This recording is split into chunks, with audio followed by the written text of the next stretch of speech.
So you've got a Walt Disney World trip planned, you're thinking about doing a dessert party, you're not quite sure, is it worth it? And then there's so much to choose from, which one do you do? I'm going to have a quick run through of all the dessert parties that are on offer at the moment, just give my thoughts and opinions on them and some little mini reviews on the ones that I've tried as well. So there's 6 dessert parties, well 5 dessert parties and 1 like honourable mention. 2 of the dessert parties that I've done is the Star Wars Galactic Spectacular Dessert Party, and then I've also done the Magic Kingdom Garden Plaza dessert party. So let's have a look first at the Galactic Spectacular Star Wars dessert party. This is at Disney's Hollywood Studios and we've done this twice. I actually have videos and vlogs on them both times, so I'll link them down below and pop a little card up if you want to go check those out. Now the price for adults is $79 per adult, which is anyone aged over 10 years old, and the child's is $45 as well. Tax and gratuity are included in this price. This includes all of your food, your alcoholic beverages and a little gift as well. We got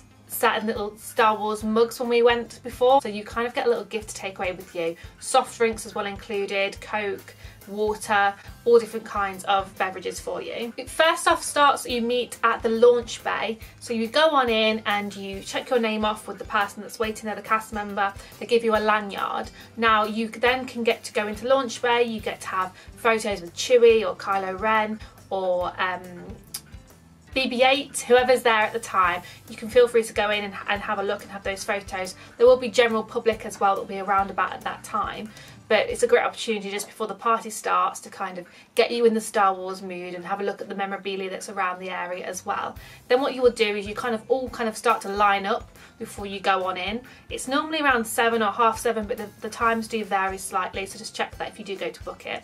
But you wait outside, kind of congregate, and then as you walk in, obviously there's a flood of people all rushing to get in, and there's generally cast members there with trays giving you kind of a welcome drink, which are normally alcoholic, but they will have some non-alcoholic beverages as well.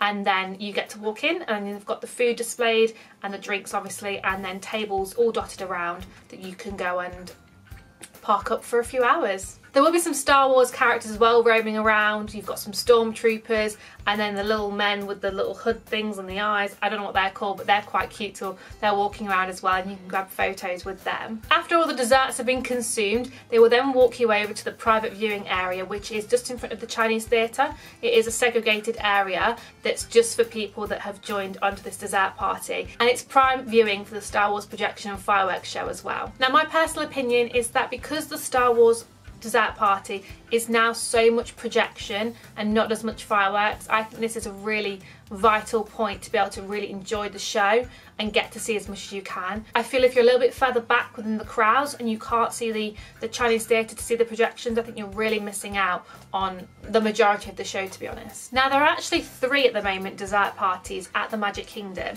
There is the Tomorrowland Terrace dessert party, the Plaza Garden Viewing dessert party, and a relatively new one which is the After Fireworks dessert party, which I find really interesting, and I definitely would be interested in doing that one. Now these 2 dessert parties are exactly the same. You'll be greeted, you'll be taken to your table. These ones actually have sit down tables with chairs as opposed to the Star Wars one when you stand up around the table. They will have beverages, hot, cold. There's no alcoholic beverages in the Magic Kingdom, so it is non-alcoholic sparkling cider, I believe.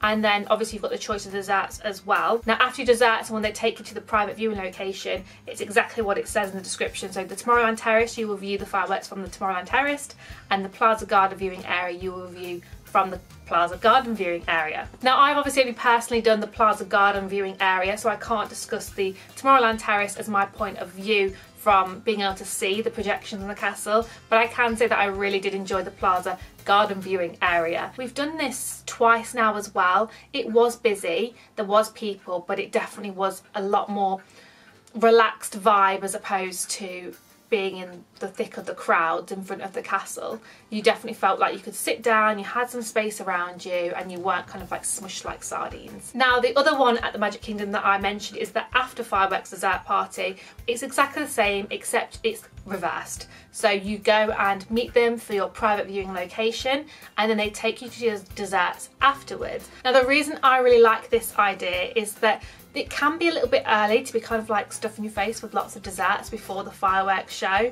So I think it's a really nice option to give people a choice that they can perhaps go for an earlier dinner, lunch, 4 or 5 o'clock, go to watch the fireworks and then have some desserts and sweet treats after the fireworks. So I definitely think that would fit better with some people's schedules. So some of the desserts at the Magic Kingdom one include chocolate dipped strawberries, character themed desserts, scooped ice cream, create your own cookies and cupcakes, toffee cake, s'mores, and then some savoury snacks as well, which is normally like some cheese. Then you've got the sparkling cider, like I mentioned, hot chocolate, signature lemonades, coffees and teas. The price for the Plaza garden viewing and the after fireworks dessert party are both the same at $69 per adult and $49 per child. The Tomorrowland Terrace is a little bit more expensive. It is $84 per adult and $50 per child. So with the Tomorrowland Terrace, you actually do get a table and chair that you can watch the whole firework display from. So I think that's maybe where the upcharge can come from. The Frozen Ever After dessert party at Epcot World Showcase is heavily themed with Frozen.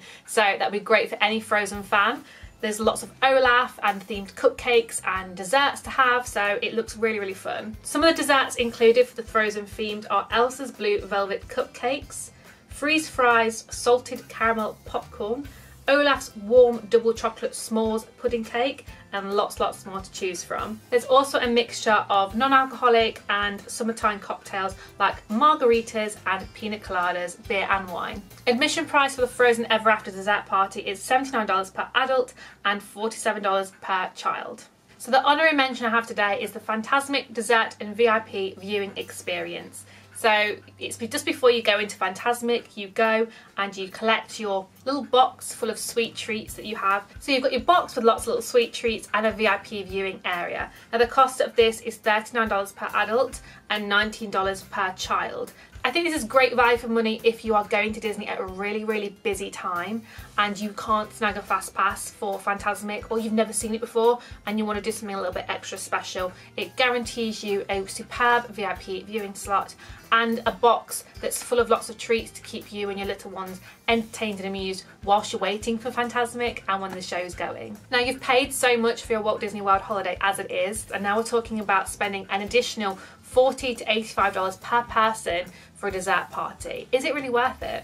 Well, I personally think yes. The parks are getting busier and busier, and I'm prepared to pay a little bit of a premium on occasion for that VIP treatment. Ultimately, you can only eat so much sweet treats, you can only eat so many cakes. You're not going to get $80 worth of cakes in the hour time that you have there. But what you are really paying for, I believe, is the viewing position. You're not having to get to Magic Kingdom 2 hours before the fireworks and stake out a spot that you end up might getting someone even taller than you stood right in front of you 2 minutes before, or you know, the iPad recorder that's holding an iPad out in front of your face recording the show. So you haven't got to contend with that. I would recommend that you think of this as an extra to do on a special occasion. So if it's someone's birthday, if it is your very first time or first trip to Disney, you've never seen the fireworks before, and you pick one out of the 5 or 6 firework dessert parties to go to and attend and have a little bit of an extra special VIP treatment. The next one that I would personally like to try would be the Frozen Ever After dessert party. I love Frozen and I love all the theming that they would include. Let me know down below your thoughts. Have you been to a dessert party and do you think they're really worth it? Or would you rather buy some more Disney merchandise to bring back with you? Thanks so much for joining me today, and I hope you enjoyed this video. If you did, please do give it a thumbs up, and I look forward to speaking to you soon. Thanks so much. Bye.